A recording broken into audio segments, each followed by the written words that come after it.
And welcome into this Talking Tuesday edition of the Miller's Edge, Top 100.9, 1230 WTBC. Hope all is well. Hope you guys are ready for a filled day, right? Talking Tuesdays, we always talk a lot, usually with you guys, which we will do that. But we're going to talk to some guests as well. We've got Slade Bolden, number one, coming up at 11:30. We'll talk with him, get his thoughts on the Iron Bowl a little bit, SEC championship game preview, and the same thing at 12 o'clock. Top of the hour, we'll talk with Clint Lamb from Cover Crimson. Same thing, talking about the Iron Bowl, SEC championship game. Talked plenty about the Iron Bowl yesterday, but always like to get other perspectives, right? And we'll do that. Excuse me.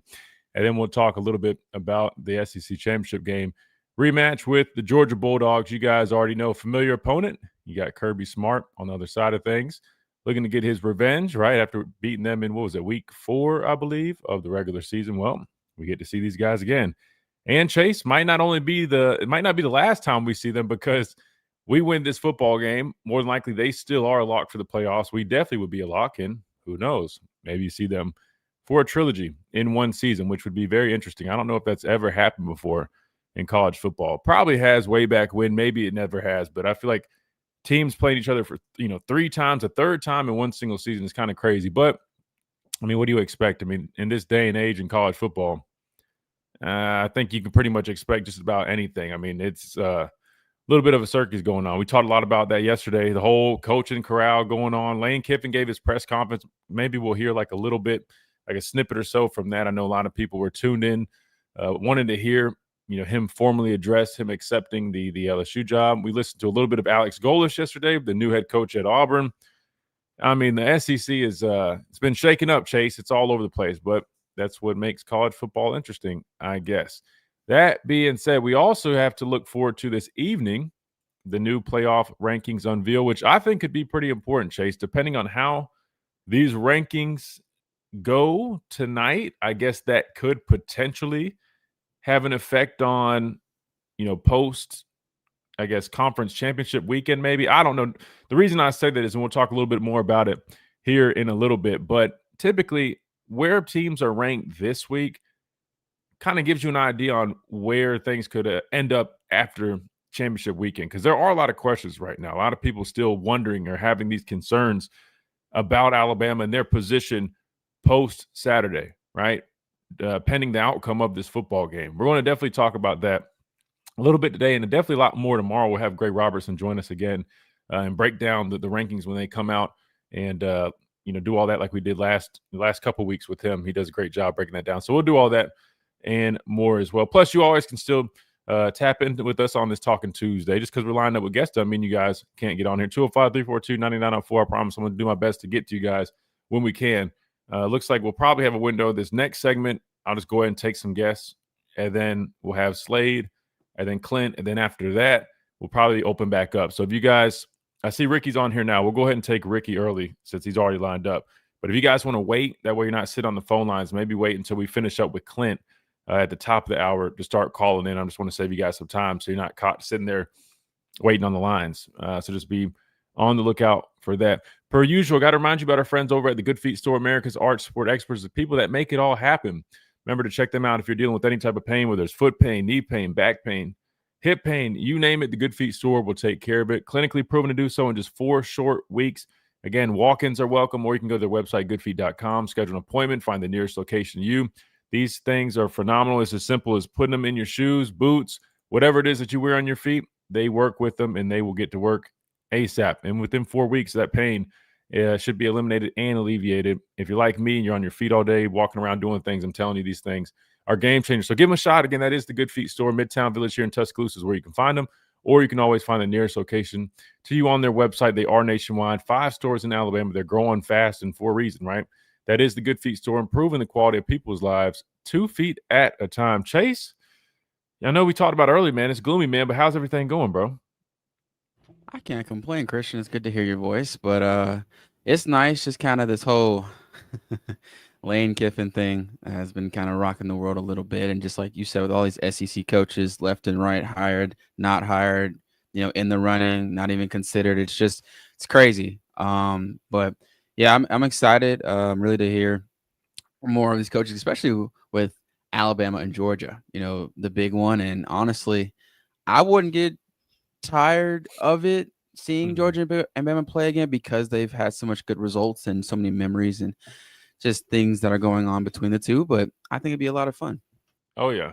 No, I mean it definitely should be. And look, the SEC is always going to be entertaining conference. I mean, look at the coaching tree that's in the conference, all the coaches, that are here that are really good coaches. You're always going to have really good talent. And I know Georgia, Alabama, sometimes it gets a little repetitive, but it's always going to be a good game. You never expect anything less than that. Chase, I don't know if you've heard this story yet. I just threw it up on the stream. I just wanted to get y'all's thoughts on this. I thought it was kind of interesting. Tusi, I don't know if you guys have heard him. I'm sure our listeners probably don't know who that is. He's a rapper though, and he's pretty popular rapper. Now I wouldn't have him up there with some of the big dogs, but you get what I'm saying. I mean, it's not like this guy's just like some random underground rapper. I mean, he's got some music that's pretty well played. Well, you're reading that correctly. This dude just committed to Syracuse to play football on scholarship. Now I know you're wondering how does that work. Listen, I'll be honest with you. I don't even know. I guess, I mean, he still had eligibility. I'm assuming that he didn't immediately get in any college athletics. So I guess he was focused on his music career. But I do know that he had been posting videos, training, and saying that this is what he wanted to do. He wanted to go back and be a student athlete, which I don't blame him. Hell, with NIL, he can make some good money doing it too.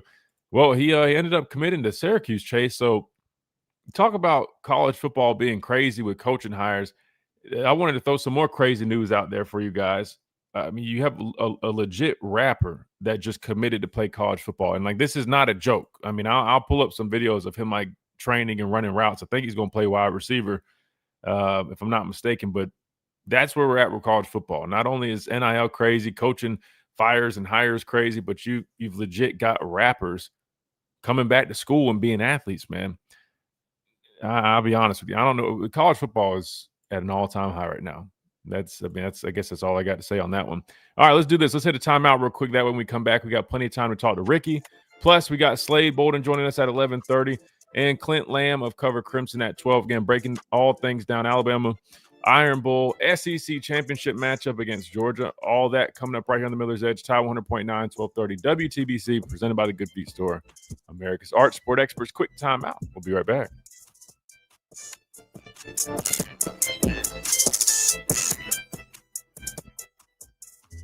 Weather broad. Jake, what's up? Yes, sir. Talking Tuesday, man. Latoya, what's going on? Talking Tide, what's up? Hat Games Elite. Hey, I appreciate it, man. You know what's crazy? I got this hat from Lids, man, a little over a year ago, I think. Like a year and some change ago, but I got it on Lids. It was on the sales section. I got it for like $15, man. And it's a nice hat, like a really nice hat. And everybody always compliments it or asks where I got it. And it's the craziest thing. I'm like, man, I found it on sale at Lids. Randomly was in the mall one day and it was on like the clearance area. And I was like, man, there's no way. I was like, that's probably in the wrong spot. Sure enough, it was like $15. I wish I would have bought 2 or 3 of them. If I knew how popular it'd be, I wish I would have had a few of them because I don't even know where you find them now. Kiffin not taking accountability for his decision to leave, like Saban and Carroll and others told him to take the job. Man, Phil, that whole thing is just interesting. It's tough. On one hand, I mean, it is what it is. I mean, coaches leave, they take other opportunities. I think it just got messy. It just got real messy. Shouldn't have been. I mean, it was always going to be a little messy, right? Because they clearly didn't want him to leave. I mean, they're having the best season they've had in years, right? Or I guess in their history. So you definitely don't want that guy to leave. But it's within his right, players leave, everybody's leaving. I'm not saying 2 wrongs make a right, but at this point, man, I mean, it is what it is. The whole decision to not let him coach thing, I mean, that's entirely up to them. Like on one hand, I understand it a little bit. On the other, I feel like if he's going to, if the true reason for it is for not letting him coach is they feel like he could poach, I feel like that's going to happen regardless. I mean, it's not like he doesn't have these guys' contacts, right? I mean, Lane knows these guys. If you don't think he's going to be able to contact players or if there's guys that are, interested in seeing if there's an opportunity there, You're sadly mistaken, man. I mean, that's going to happen regardless. You think he'll be gone in 3 years for the NFL? Huh. It depends, Mike. I feel like if he doesn't have success there, I could see him taking the NFL route. And one of the major reasons why is because I could totally see a realm where he's not afforded those same opportunities on the college level, given how this last exit went and his prior. I was thinking prior history and previous and prior. His prior history.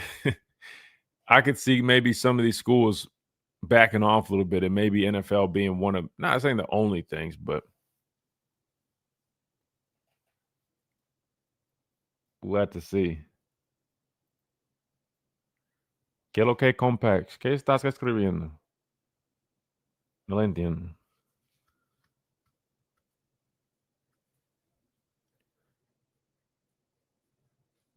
Me parece como si trataras de escribir con emoji or something. I don't know.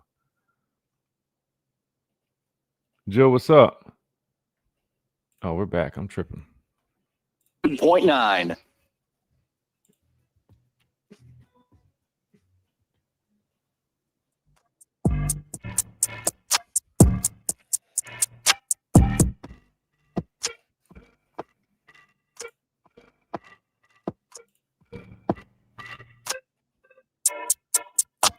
And welcome back into this Talking Tuesday edition of Miller's Edge, Tide 100.9, 1230 WTBC, presented by the Good Feet Store, America's arch support experts. All right, we're going to dive into some SEC championship talk and a whole bunch of other things. But first, we're going to go to the phone lines early since we got some guests lined up for today. 205-342-9904. Again, we got Slade at 11:30, Clint Lamb of Cover Crimson at 12. All that coming up. But first, we got Ricky on the phone lines. Ricky, welcome in. What's up, man? Man, what's going on, Ricky? I can't complain, brother. How's everything? Man, so I tagged you in something on Twitter. Let me look. I got it here. Calling. All right, let me see it. Schedule changes. The schedule changes, but like this was a response like to people who are like ruining the sport because teams like Texas are like if we being honest, they are being punished for losing to Ohio State and Florida. But now, like, I think Alabama looked at that and said, all right, well, since you guys are punishing teams for playing like top tier opponents, we just gonna replace our USF game with Chattanooga. And then the following year we're gonna add Marshall in Carolina to our schedule. Wow. Yeah, I didn't click on it, so I'm glad you brought that up. I forgot to mention it because I saw it, but I never clicked on it, so I didn't know what exactly the changes were. But yeah, it's evident that they said, "Hey, committee only values these wins. Why the hell would we waste our time playing these, non-conference competitive games, risking it all?" And then, to be fair, that's so bad. Yeah, and it's unfortunate that it's come to that, but I put a lot of that on the committee, man. I mean, you have to honor the teams that decide to go out and play, stiff competition, the teams that are willing to go risk it and play these big games. I mean, look, let's take Texas as an example, right? I hate to go to war for Texas, but I mean, let's just call a spade a spade. They decided to open the season against Ohio State. Now, I don't know how far back that game was planned, but we all know Ohio State's always a good program, so you could at least expect them to be, at the bare minimum, a 9-win team. I mean, I feel like they've had, years straight of 10-win teams. So you choose as Texas, you choose to go play them first week of the season. Well, now that game, granted, they lost other games. I get that. But still, say they had a cupcake that game, they would be a 2-loss team and they would be sitting in the same position as Oklahoma, expecting, I say expecting because it's not necessarily guaranteed, but expecting to be in the college football playoffs. But because they chose to take that leap of faith and bring, great entertainment to the sport and take on that challenge, unfortunately, they're a 3-loss team right now. So I hate to say it, but I mean, I can't really fault the ADs. I mean, I don't like it only because I don't like cupcake games, but I respect it because I think it'd be almost malpractice to keep putting your team in a bad spot, scheduling tough games like that, knowing that it more than likely is going to go against you if you don't win the game. And everybody who thinks that, like, well, good, like, it's good that Alabama is scheduling this game, I can't even knock them for it, because you have this group of people that's just, like, single-handedly just, like, ruining, like, college football and, like, these great matchups.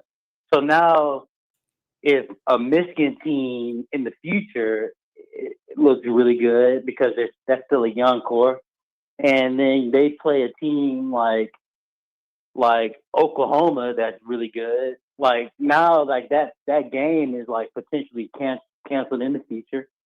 Like, or like, I think we had Ohio State, like, scheduled for 2027. That's gone.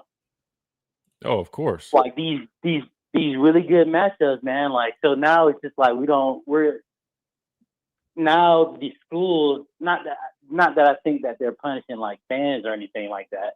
I just think that it's a direct response to this group of people. So I think Texas should have won their games. Like, I'm not like sticking up for Texas. Like, you went up there, you got, like, a really good roster. You lost the game. You could have won it, but you didn't. And then you lost to UF and then to Georgia. Your roster isn't bad at all, so it's no excuse. You know, if you wanted to be in, you should have been in. But I do think they are. It's like when they select teams for the playoff tonight, or if they put their rankings out. Mm-hmm. Like, Texas is still a team that can probably beat, like, at least 5 of the schools that they know are about to get in ahead of them. So, and Vandy has that case too. I just think that these people just kind of ruin, like, the sport of college football going forward. Like, whatever happens this year, like, it's going to be like a tidal wave that kind of, like, hit because of it. And you're referring to the committee? I think the committee, they're ruining, like, the game. Like, that's why, and, like, I think the only way to, like, fix it is to, like, get away with the ranking system and do it by, like, a rating system. So you kind of rely on Vegas in that regard. Like, you know that BYU can't beat Texas on a neutral field. Like,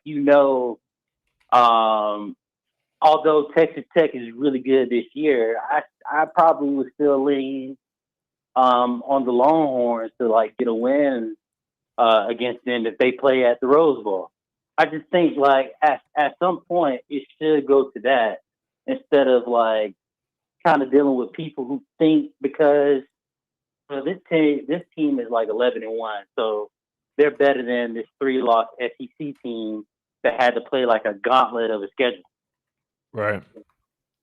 No, I agree 100% with you. I mean, but the issue is, I mean, it falls on the committee, right? I mean, they look at a lot of these schedules and they value a lot, you know, the wins and losses more than most other factors. But I'm with you. I mean, I think a Texas football team is a much more dangerous football team than Duke that just won their conference championship. You know, Tulane, really a number of these teams, right? I mean, in Texas, a 3-loss football team, but they're playing a lot better right now at this point in the season. And we know week 1, they played the best team in the country, allegedly, according to the rankings. So, I mean, look, it's part of it. I did look at we still, as of now, are scheduled to play Florida State in 26 as part of a non-conference game. Ohio State is still set for 27. I am curious to see, and 28 as well. I am curious to see if those end up changing, though, Ricky. I'm not going to lie to you. I wouldn't be shocked if we end up seeing those. One will. Yeah, I was about to say. I think we still play Florida State. The Ohio State one, I think we replaced that. If they could, I know they would change that to, like, all right, instead of Ohio State, let's just schedule USF. We rather deal with that, or even then, they could still say, like, well, let's schedule Eastern Illinois again instead of Ohio State. Like, all of that is coming, and it's not just Alabama. I don't think either. I think I think Texas will do that. I think Ohio State is already doing that. They just don't know it. I think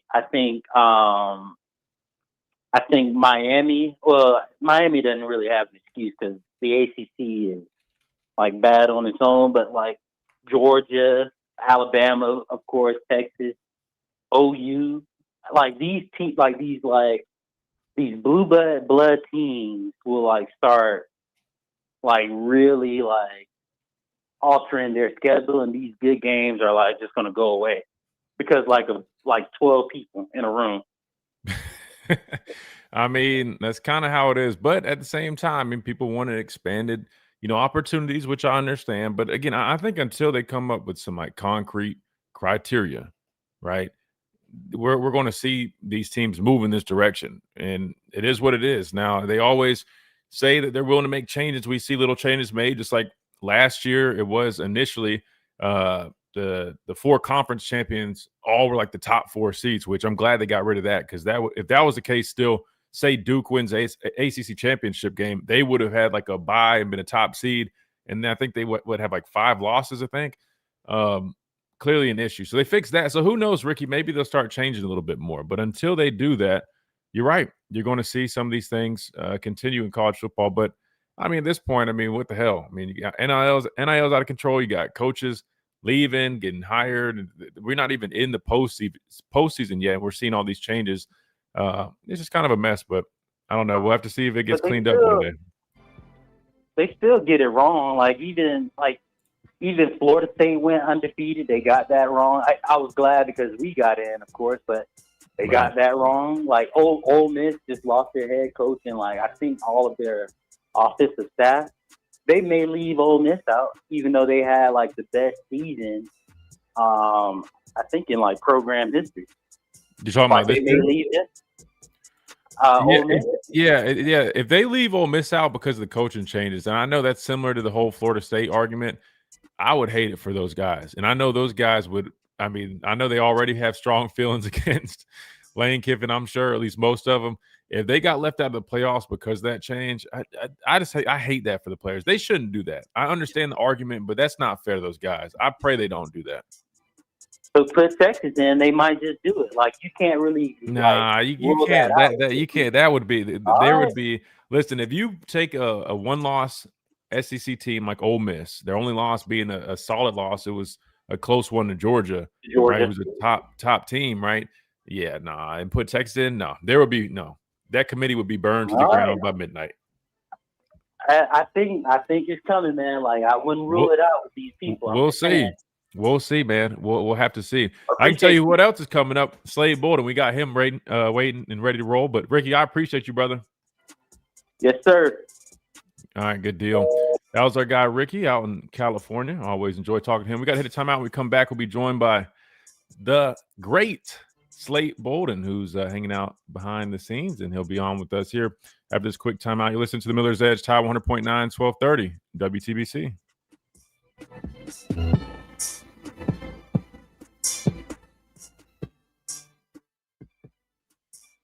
The holiday season. Hold on, Slade. Let me get you right. Nope. I mean, hold on. No, wait. Where's the new one? There we go. Hey. There it is. Hell yeah. What up, I dog? appreciate the great before my name and the introduction. That was. Yeah, of course, man. Well, I appreciate you being patient. I was trying to be nice for Ricky, and I was like, damn, hurry up. No worries at all. The only thing I just did this time of the year is so brutal. I gotta as soon as 12 hits, I gotta. Oh no, you're good. Stop. Yeah. Yeah, no, you're good. That's perfect. I'll because we got Clint Lamb. He's going to hop on here at 12. I saw the little Twitter deal. I was like, retweet. Hell repost. Hell yeah. Matter of fact, speaking of reposts, all you guys in the chat, I don't ever tell you guys to do anything, but y'all start sharing the link, man. Go tweet it out, all that stuff. The more the merrier. That's right. I've got into multiple discussions of people saying Ole Miss will be left out. There's no way it can lead them out. It would be the whole coaching, change. That would be the only reason, which I don't agree with, because it's not fair to those guys. Phil says No. he likes your helmet pillow. That is tough. The helmet pillow behind you. Well, I appreciate it, Phil. One thing I was trying to, as a great as an interior decorator as I am, or a designer, I saw that and I was like, if I need to add some extra pillows other than the gray ones that came with this couch and some black ones that I got, I was Why like, you not know Bama? what? Why not Bama? And as much as I like to think the 18s that are all over campus and jerseys are because of me, uh, that's why I got it. It's so funny. I'll run into one and I'm like, Oh, wait, I just thought of that. oh yeah, I ain't got a penny. No, wait, I just thought about that. You Yeah. got the 18 helmet there, but yeah, you're number 18.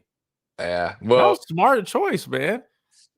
hey, I thought it was gonna be, but none of those jerseys have my last name on it, so it is what it No. is.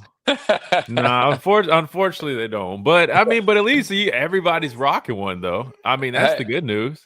yeah, and it was funny because my last year, everybody, that's when, because we won our 18th national championship in 2020. So Yeah. obviously the 18 jerseys were everywhere. And I was like, yeah. So it was a good year to Hell be yeah. 18, but now it's even better, I think, for Bray Hubbard, because Oh, it's, damn. Yeah, because he's got his name on it. He can get paid too. yeah, and it's definitely everywhere now. But hey, I don't think I didn't reach out to my lawyer because the soup store is Oh, selling my jersey and I ain't heard nothing. So I need to dang. follow Well, up on him, see I, what need his to follow up. investigation. I Yeah, well, bet. I I need to bet. follow up on this back pay is what I need to follow up on. I know. They've been trying to sell the claims, and I reached out to Star Culpepper, who's a lawyer. Is that who they sent you? Yeah. She was like, "Don't do that." I was like, "All right." And welcome back into this Talking Tuesday. This is the Miller's Edge, Tide 100.9, 1230 WTBC, presented by the Good Feet Store, America's arch support experts. We're now connected with our first guest of the day, the great Slade Bolden, former Alabama wide receiver. Slade looking all sharp, man. Got his vest on. It is cold. You're in you back in I'm in Fort Nashville, Worth. Texas. Yeah, it's cold now, but I'm trying. I don't think my mind is. I'm trying to decide whether I either want to go on the course today, Mm. whether I want to sell insurance today, or whether I want to put on a headset and coach. Because I think I've hit all Oh, three of those styles. So, but sure. I got the Peter Millar, Nice, nice. Mobley and Sons. Arm and a leg pullover under this vest. I love Well, my guys over at Mama and Sons, but they last need time I to was in there, they rang me up. I was like, God. tell them to give you a sponsorship for coming on here. Tell them to sponsor your segment. Tell them just give us some polos or something, then we can work something out. Maybe we'll draft something like that up. I would love to. I mean, that was my first NIL deal was with Yeah, that's the right. Mobley store. Yeah. Wait, so you were like in like the first line of NIL. Now that I think about it, because you're right. Like once it first cleared, you Hmm. did go do so. Who set that up? Did they reach out to you, or you just knew them, or?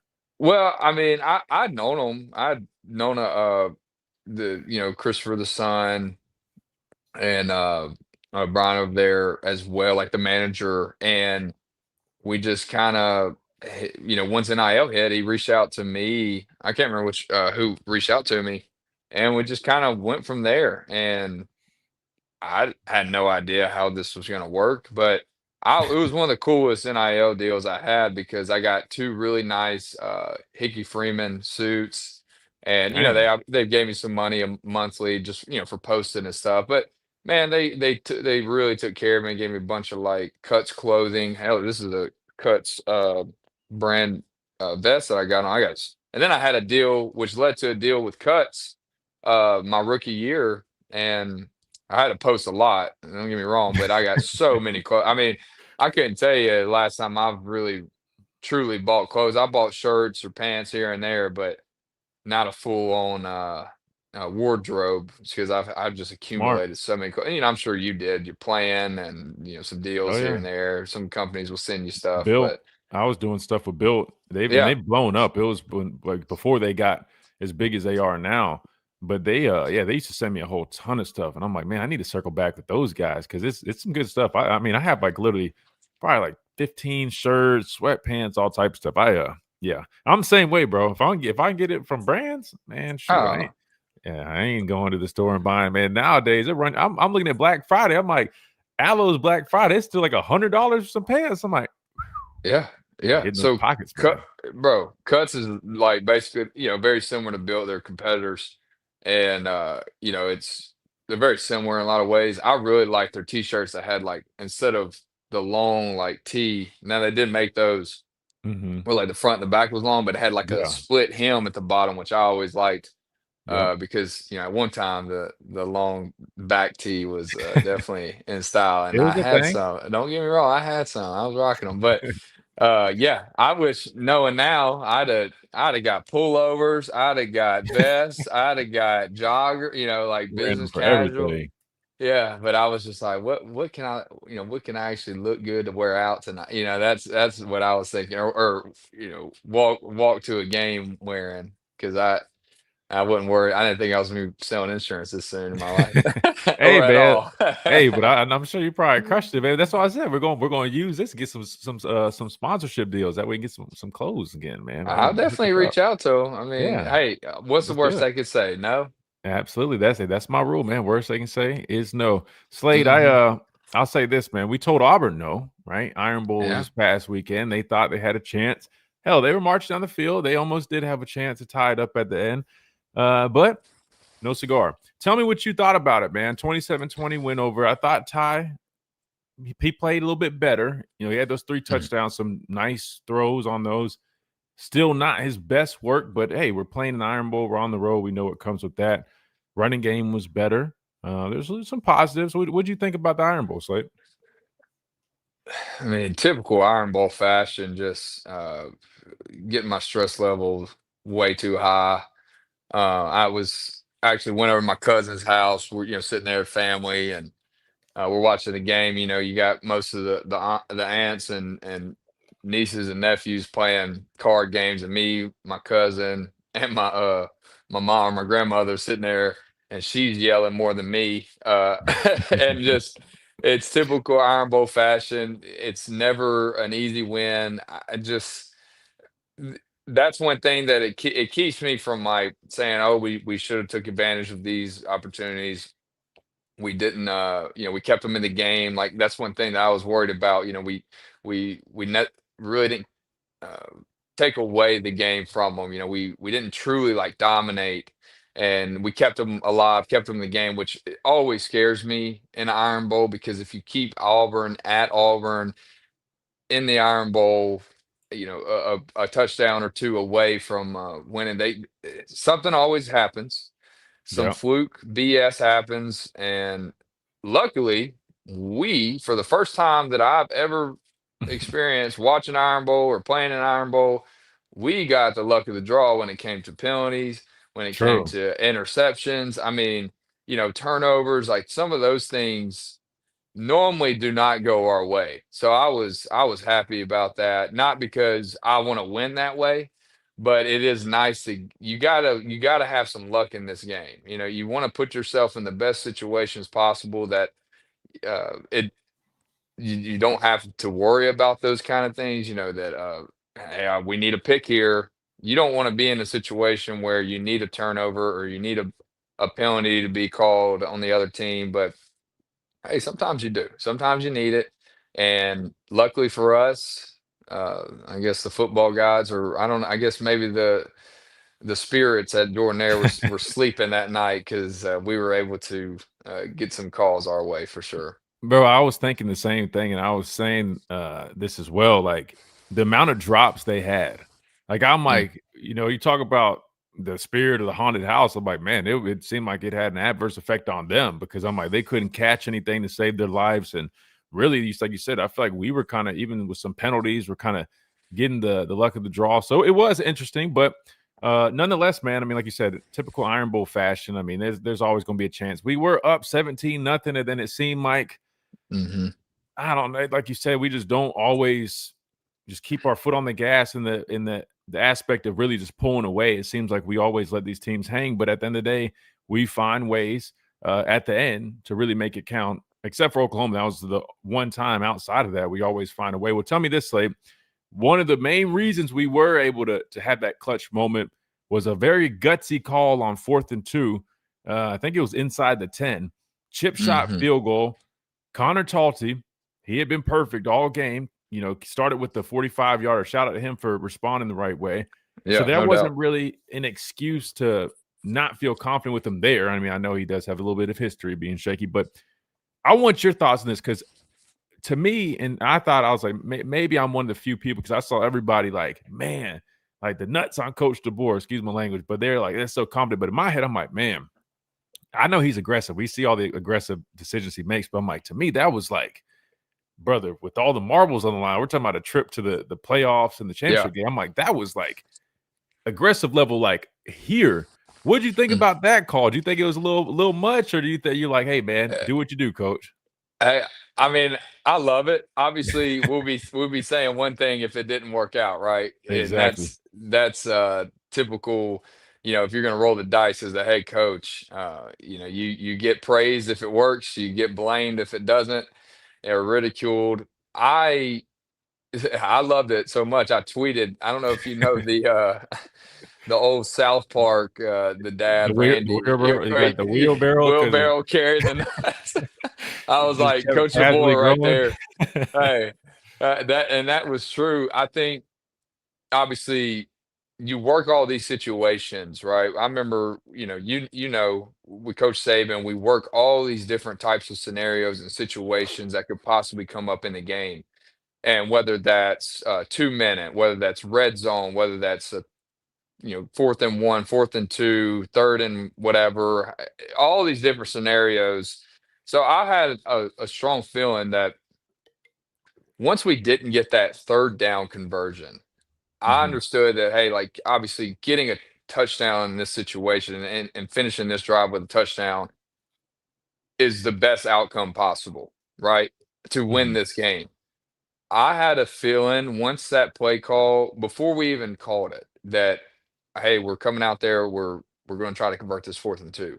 This play is the most efficient, most dialed up play that Grubb has ever schemed up, ever ran in practice against whatever coverage they were running.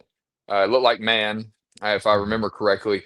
So they had their best play for this situation in their back pocket.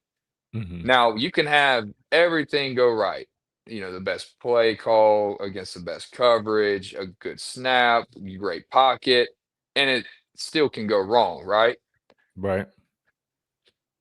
But thank God it worked, and it was beautiful, and it was gutsy, and it was awesome. I mean, that was amazing to see. And then we come back, we get the pick, and I thought it was over then, and then it was still like, all right, all right, all right. Thankfully, we persevered and got the win. But yeah, super gutsy call. I loved it as a offensive guy. I think those moments like we've been in like in 2021, obviously I was there, I remember it. That's the most I guess memorable Iron Bowl for me. We had Mhm. we called some gutsy plays, and everything was on the line at that point going into that 4 overtime. So I loved it, but it was, man, what a play call. It was definitely the perfect play for the perfect scenario, and great poise by Ty, and just great job Isaiah Horton all night, just getting the hat trick, man. That was awesome to see. Yeah, I got it pulled up right here. Can you see it all right? Yeah. Yeah, I'm not gonna lie. I was like, "Oh my goodness, if this goes bad, we're in Yeah. trouble." But yeah, So I'll tell you right here, you can tell that it's man. So if you run that back, I know you got to worry about the YouTube situation. So you no, you're see how good. the DBs are kind of on different levels here, Mhm. and sometimes they'll run what we call like halo or top hat or lock and combo. Yep. So normally with a bunch scenario, if they're playing man, and they'll lock the point man. Yep. And I'll tell you what Georgia did to us in the national championship, and they really figured this out. The point man, who's kind of soft press right now, he's off about 2 yards. The DB on the point man, they would attach him to the third inside receiver, and I was me a lot, so it was hard for me to run like the choices, trying to leverage that to break in or out, and also just run down the field routes because I'm already off the ball. I got to basically with release, and then he's right there on the line of scrimmage. It's not like I'm off and I have time to attack him straight on because you still kind of don't really know if it's man or not. So you can see like the levels are all in different levels, so they can kind of maneuver. But they didn't do really a good job because I believe they're probably thinking I need to be tighter because we are tighter and everything moves faster. So obviously you see here kind of a slight pick. Yeah, I was about to say kind of elements of a rub route you see with Bernard right there. And I mean, look, it's like smart, bunch is always going to cause issues for defense. I can speak on that. Just bunch rules, man, especially because like you just mentioned, I mean, there's all different types of bunch rules, whether you're locking the point guy, whether you're playing traffic, whether you're playing box, just trying to just, zone them out. But clearly, it was a good job, good play call there. Just because, again, anytime you have bunch formation, especially in like this area of the field, it's kind of the stuff you have to get to because there's not much field to work with as an offense. I mean, that it's hard to really have a whole bunch of success in the red zone and goal line areas like that. But ended up working out nice. Yeah, it happened quick, but great play call again. It worked out, which is awesome. But I was just like, God, man, I hope he knows if that did not go well, these fans of this fan base aren't going to live it down. So I'm glad it worked out well. But, the more you think about it, he does have a point. Obviously, I trust his judgment. He's a head coach. He's had success for a reason. You think about it, Auburn's backed up. If you don't get it right here, you do trust your defense. I would hope as good as we've been playing the last few games. And even in this game, we played pretty solid. But for Auburn to have to drive the field 90-something yards, even to score, I think that would have clearly you felt confident you'd get the football back. So it makes more sense. But yeah. Great play. And I get that too. So it's cool. I like watching this route. I don't know, or watching this concept. I don't know if somebody busted, but we ran a very similar play, and selfishly, I scored in this play where Jamo was the point man. Believe it was Ja'Cory Brooks was the number 1 receiver outside, and I was the number 3. And he ran a corner, and Ja'Cory Brooks ran that kind of beeline, which is what Isaiah Horton's running right here, and I ran kind of like a with release spot route. I could break out or sit it down. Yep.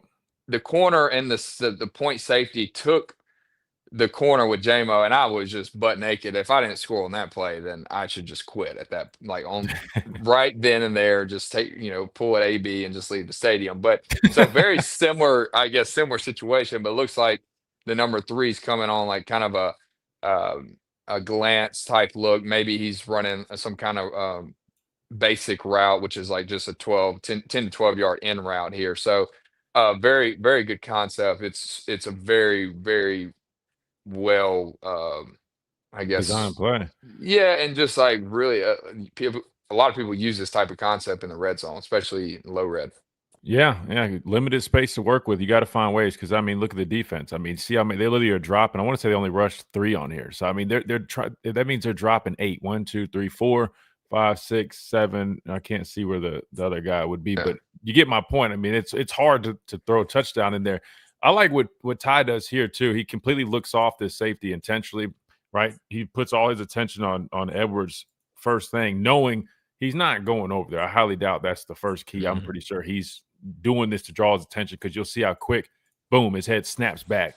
This is where he's going the whole time. But really nice job by Ty, completely, putting his attention there. Look at how it draws that safety over. That way this guy can't hover, right, and be in that window, opens things up. So, great call, great execution. Really just overall, man, A+ call and execution by our offense there. I know you're limited on time, Slade, so I don't want to you got about 3 minutes or so. You got anything else you want to add to this? Yeah, I want to ask you something. So what is something y'all ran a lot? Was it red 7 when in the low red? Basically, because this is essentially like a cover 2 man situation because you see how tight that safety is, and there's too high right, split safeties, but he's tight and he's inside the hashes like that. Because look, you see that he's trying not to give up the middle of the field, so it's actually kind of a gutsy throw by Ty here, knowing that he's supposed to have safety help. I guess Yeah. the safety just got his eyes lost because you can see the corner squatting in kind of that two zone. I don't. This is a very. And I thought it was straight up man, but this is looking a little different.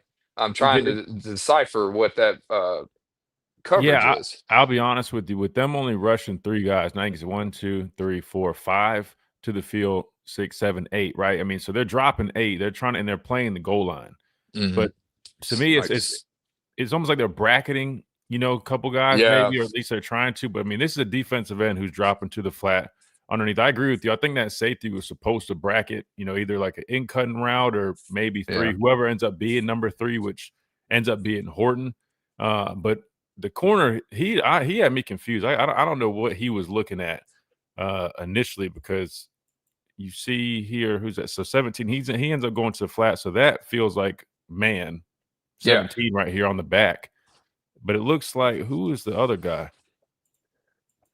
23. Where did 23 come from? I'm drawing a blank. Yeah, it is kind of misleading on what their coverage really is. I'll be honest. See, he ends up getting picked by Bernard. Yeah. 2 and 3, or 1 and 2 are manned up. Like the first and second receiver, so Isaiah and Jeremy, are manned up. But I'm trying to decipher whether or not I think it's a form of. It looks like a form of man. If you see everybody looks manned up, but I think you just have these floaters, like these extra safeties that are like either bracketing, or you know what I'm saying. That's your question about what we used to play a lot of 2 and 7, red 2, red 7. Those are like our 2 main things. To me, this isn't 2 because you see that corner going. This is some type of man, but it'd be like 2 man. But you get what I'm saying. It's interesting, but I'll be honest with you. I mean, great idea attacking it. Yeah, I was about to say great idea attacking that. I'm glad they ran that coverage. Hey, someone could have busted as well. You never know, because the safety looks like he's like hesitant to take the middle because someone may be coming back across, which somebody would have here, or coming back from the outside to the end. To me, it's screaming man with like a 2-man type concept, because that's why 23 he got picked. He was in man. But then he got picked by Bernard, and you see everybody else manned up for the most part. But I don't know, man. Great call right there. But I will say there's a couple other times in the game, like, man, I thought we were being too cute. But hey, this is an example. I love it. I love the play call. Feels like a great design and concept to run right there. Slade, real quick before we let you go. I know you got like a minute left before you have to get out of here. I guess we get you back on too, so you have more time. But Georgia matchup, want to give a quick 30, 45 seconds, just overall thoughts on a rematch with Georgia for that SEC championship? I mean, to me, it's just going to be, once again, control the line of scrimmage. When you play a team like Georgia, who does not make many mistakes, they're very good, they're very big, they're very physical. You got to not only capitalize on any kind of negative plays that they give you, but also you got to control the line of scrimmage. You got to be able to run the ball efficiently, which I know we struggled with. We looked better in this last game. But I believe as long as we control the line of scrimmage, have long sustaining drives, and then we'll be able to open up that play action pass that we have looked really good at. And man, look, at the end of the day, we're going to our second home in Atlanta, Georgia. We tend to take care of them boys and keep in Atlanta, and I'm looking forward to keeping them little brother this weekend. So I'm excited. Yeah, beating up on one little brother to the next. Yeah, but hey, it's hard to beat a good team twice, so we got to be on all our P's and Q's and stay 10 toes down, baby. Yeah, absolutely. But their defense, to be fair, has been playing much better since earlier part of the year when we did see them. So it's going to be an interesting matchup on that end as well. Slade, I appreciate it, man. Again, we'll try to get you back on here this week too if you got time, bro. Yeah, 100%. Yeah, I'll let you know. I'll shoot you a text. Sounds like a plan, man. Slade Bolden, former Alabama wide receiver, joining us. Big thanks to him. We'll get him back on here if we can. And love talking football like that, just like you guys like to do. We got to hit a quick timeout. We come back. We'll be joined by Clint Lamb of Cover Crimson right here on the Miller's Edge, Tide 100.9, 1230, WTBC.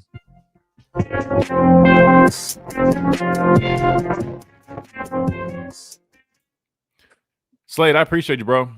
Of course. Anytime. I had like a little light, my little like the chick light. It actually Oh, works really yeah. great, but it went out. Like I was like, well, there goes my lighting. Yeah, Yeah, it'll make my face don't look as good, I guess. no. Camera stuff looks great, bro. Looks great. Appreciate it. Yeah, let me know whenever you want to hop back on. I know tomorrow we got one guest tomorrow, probably around 12 or something, which again we can work around that. Or Thursday we're cleared up, and I think Friday too. So yeah, just let me know whenever, bro. Talk a little Yeah, bit more about Georgia. I'd love to. I'll take a look at my schedule when I get a chance, and I'll tell you which day works best. Sounds If you got good, time. bro. Sounds good, bro. I appreciate you, dog. I'll Hey, try to cut up some of that too. Maybe we'll cut up a little breakdown there. yeah, that'd be I can send awesome. it I to appreciate you. Thanks for having me. I always enjoy it. It's always fun. Gets my mind off things. you. Hey, trust me. Same with me, brother. Same with me. I appreciate you, dog. Sounds good, C-Mill. You're welcome. You have a good day. Yes, sir. You too, bro. Good deal. My guy Slade. I'm glad I had that pulled up, man. We got to break down that play. But as you guys saw, man, I mean, that's great concept, great play design. Any other plays you guys want us to look at? What we got to pull up? Sounds like a preview of the Miller and Bolden show. Yeah, listen, that's once we do this podcast stuff going, I mean, you guys see, I mean, that was a quick 30 minutes, just like that. So, I mean, it's seamless when we got Slade on here. So, yeah, that's exactly what we're going for, man, when we start rolling with it. I was praying to God we wouldn't at that point. Wait, what are we talking about? Wait, we wouldn't at that point. Oh, Ty running. Look, I think Ty running the football actually has helped open up things a lot. I mean, we've seen, multiple weeks now with him having, I don't know what, like 15 plus yard carries, or gains on the ground with his legs. And it's funny because I kid you not, the last time my dad was on here, which was who knows when, but it was not long before they started, implementing more quarterback design runs. My dad said that he's like, man, I want them to use Ty a little bit more on the ground. And sure enough, man, they've been doing that. Other thing I'll say too is I still want him to just feel comfortable when something's not there. If he's got a lane, just take it, man. Just scramble. I mean, he's got the athletic ability. No, I meant running a gimmick play. Oh, yeah. Oh, no. If they ran a gimmick play right there, goodness gracious. That would have drove me nuts. But nah, that was not a gimmick play at all. I mean, that was a very well put together concept, which we broke down. But again, I mean, the biggest thing from this play is right. Getting in the bunch always causes issues for a defense because they have to play. You have to find out what you're playing. If you're playing man, which you typically don't just stay in straight man, there's always rules and checks to get to. Well, it looks like they pretty much just played man. Look, you see that they try to stay in man, and that's exactly why you don't just do that. It worked out for us though, and that's why it's a great call. A little bit of a rub route, no call there though, as there shouldn't be. I mean, it wasn't like a pick. He just quick little rub. Got Horton open. Ty took a nasty hit on that run. Yeah, he did. I don't remember when it was. Let's see. When was it? It was later in the game, I think, right? I don't know how I'm gonna be able to find it. Wait, what was that? Screen, maybe? More bootleg. This was pass rush. Yeah, for sure.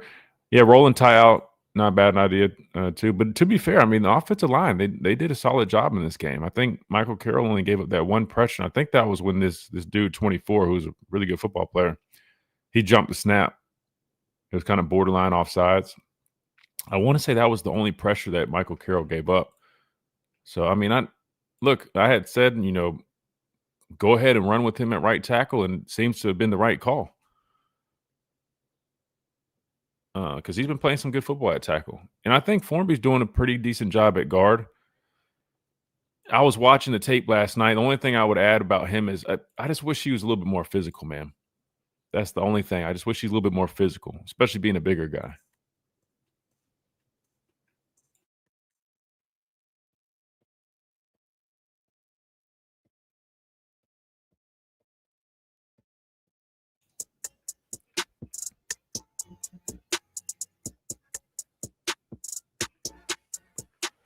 And welcome back into this Talking Tuesday edition of Miller's Edge, Tide 100.9, 1230.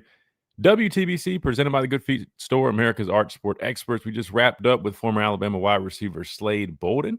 Big thanks to him joining us. And now we are joined by none other than Clint Lamb of Cover Crimson. Clint, man, coming off an Iron Bowl victory, man, I'm sure it feels good. Yeah, it feels pretty good. Obviously, it was a tough game. It was as expected. There for a while, I was pretty shocked when they got up 17-0. I thought, well, this isn't going anything like I thought it would. And then, of course, in typical Iron Bowl fashion, Auburn started to make their comeback and even tied the game up. But once again, as Alabama has done so many times this year, they figured out a way to get it done. So good win for Alabama, tough environment. Give Auburn a lot of credit. They played hard. But now it's on to the SEC championship, I guess. Absolutely, man. And there's plenty I want to ask you about today. So I want to jump into it. Even just starting with the Iron Bowl. I mean, what stood out to you the most? I know we talked about that, the 17-0 early start. I thought we started great. Defense, was getting some 3 and outs to start the game. We were putting some points up, but then it seemed like we kind of started, staggering a little bit, getting a little sluggish offensively. Like you said, typical Iron Bowl fashion, though. I mean, you don't just keep running it up like that. But, one thing we did talk about was the running game, saying that, hey, we definitely think they should continue to try it. Not sure how it's going to go, but ended up resulting in 158 yards total. Jam Miller, who I'm glad, the staff didn't listen to a lot of the outside noise about benching him and playing Daniel Hill the whole time, because we got to see Jam return to old form, man. I mean, that's the guy that we've seen a number of times. It was really good to see that. I hate that he got hurt. It's really unfortunate he's dealing with that, but nonetheless, he was a big reason for that running game going against a really good Auburn defensive line. What else really, stood out to you in this game? Another question I want to ask you, Clint, is how would you assess Ty Simpson? I feel like it's kind of an interesting one because he had 3 touchdowns. He kept the ball clean, which is good, but still not necessarily in peak form like we've seen out of him. I mean, how would you assess him in this game? Yeah, I think you nailed it. The run game, I kind of started to think based off of what I had seen against Oklahoma and what I had seen against Eastern Illinois, which, of course, there's only so much you can take away from that game. It just felt like Alabama's run game was moving in the right direction. And so it was really encouraging. We have kind of said, for whatever reason, when they go against these elite run defenses, the more elite the run defense, the better the run game seems to be. It's been very strange. And so, that was kind of surprising. But also, I would have said, okay, if you'd have told me going in, they were going to run for 158 yards, they were going to average 4.2 yards per carry. Jam Miller was going to average 5.5 yards a carry. I would have said, I'm guessing the passing game did pretty well off of that, like being able to establish the run and really present Auburn with some challenges on the ground that should really open up some other elements of the offense. And it really wasn't that way. The average 4.2 yards per carry on the ground. Obviously, sack yardage affects that, so really it was even more than that. And yet you only average 3.5 yards per pass attempt through the air. That's something I never thought I'd see, especially for this particular Alabama team when you talk about the receivers, the fact the quarterback was recently in the Heisman conversation, and just the inability to run the football consistently throughout the season. I think that was probably pretty shocking. Now, Ta, once again, did some really good things to put some NFL things on tape. But overall, when you look at the entire performance, I mean, I just don't think he's playing his best football right now. And I don't know really what to attribute that to, because you did start getting a complimentary run game going in this one. So that should have been able to help you a little bit. I think that just what Auburn was doing as far as the aggressiveness, and they kind of did some things similar to Oklahoma to kind of put some strain on him.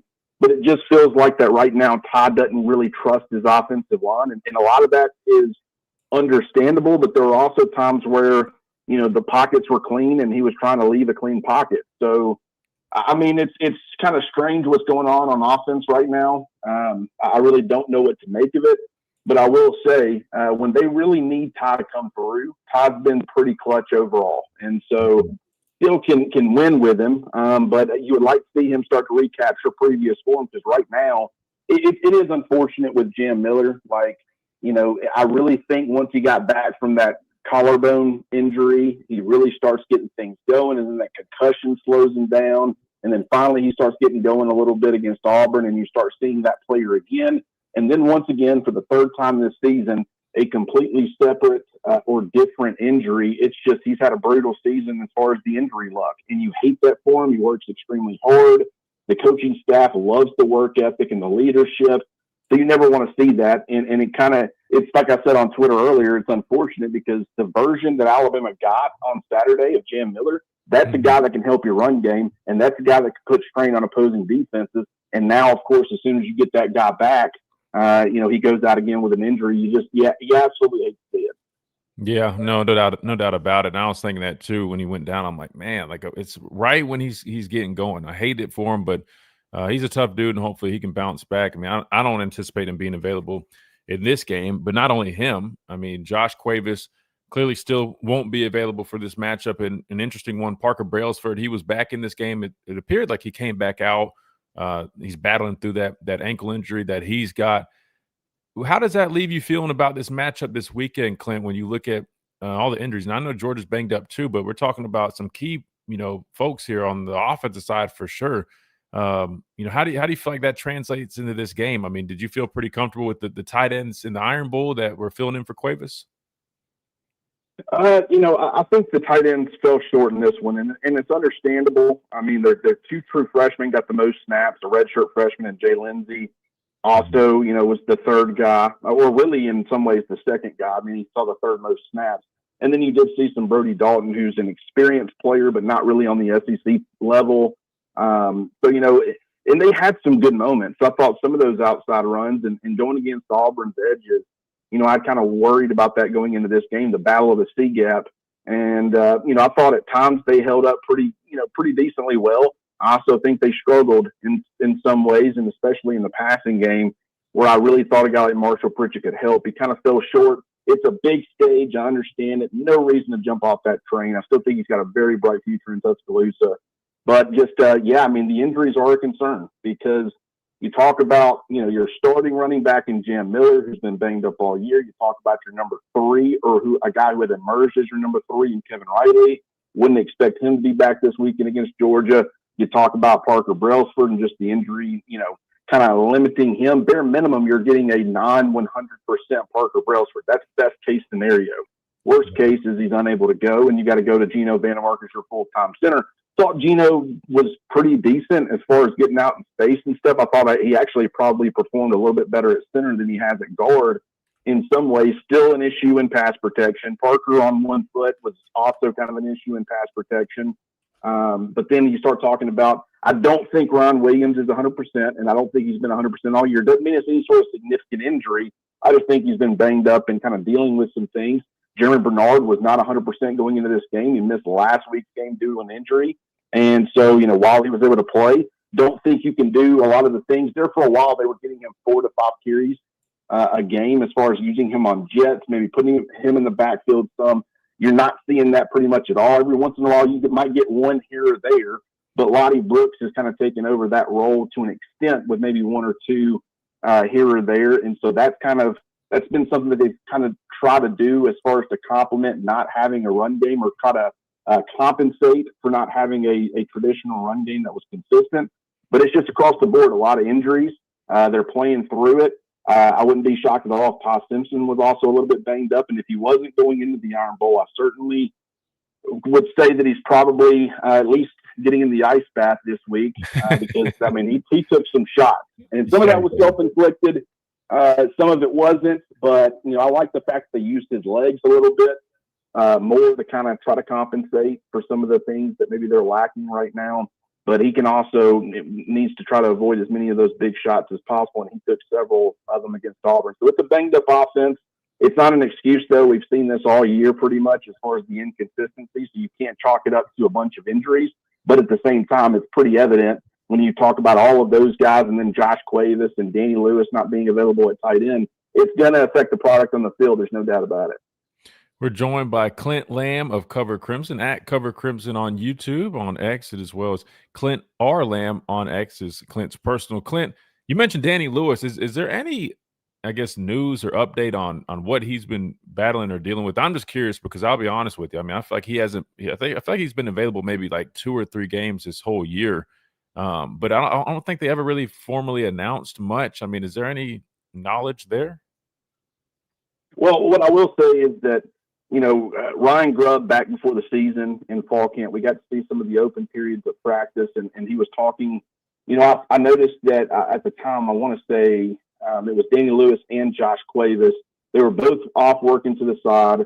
Both of them looked hobbled. Cuevas looked a lot better than Danny Lewis did, though. Lewis could barely even move or run a route. They were trying to kind of warm up his ankle.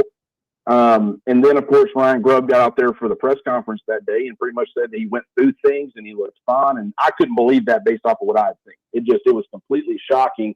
And then, of course, when you get to the season and pretty much what I had seen was kind of par for the course as far as him having to miss some games in some time. And I know that it's lower body. We think that it's ankle. I don't know if that's been confirmed or not, but just he's been unable to really get on the field and provide any sort of consistent snaps. And really, as of late, we haven't seen him at all. So I don't know what it looks like for him. I don't know if it would be a situation where if they could get through this SEC championship game, have a 2 or so weeks off, maybe 3 weeks off, if they can win the SEC championship, maybe that would give him enough time to get healthy. But I haven't heard anything on him. And that is really interesting because I know the coaching staff, they kind of told you everything you needed to know about him when he entered the transfer portal back in the offseason. I mean, they needed a big, wide blocking tight end who could also provide a little bit of a presence as far as the pass catching. They were courting a lot of them once he entered the portal, but their priority was to get him back out of the portal. How many guys really went in that they talked out of, the portal?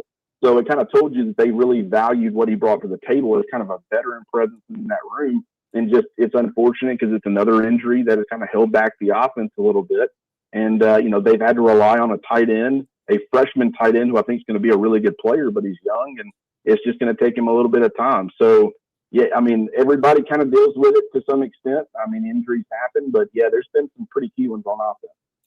Absolutely. And I've always been interested in his status just because there's not much, like you mentioned, other than back when he was banged up. But recently they haven't really mentioned anything else other than that. So definitely will be interesting, especially knowing that Cuevas is out and they really could use his ability. Because, I mean, you mentioned being that bigger presence in the C area, but he also does have some athletic ability early in his career. I mean, he showed that when he did get some limited opportunities. So we'll have to see. I mean, I don't expect him to be available, but would be interesting if he does become available at some point. Clint, while we got you on here, the SEC championship game is this weekend. We're familiar with who we're facing. We've got a Georgia football team who we beat back in, week 4, week 5 of the college football season. Now we'll see them in Atlanta, familiar territory for both of these teams as well. When I look at this Georgia team, Clint, they look a lot better than they did back when we played them. I know we're struggling with some things offensively. Our defense is playing a lot better, but I would say the same thing about these guys. I think at the time we played them, their defense was still kind of figuring out their identity, struggling, getting to the quarterback and whatnot. But I feel like since then they've patched some things up. What's your kind of overall outlook right now when you look at this matchup in the SEC championship game against Georgia? Yeah, I clearly think Georgia's trending. I think they're moving in the right direction. They're kind of starting to peak at the right time.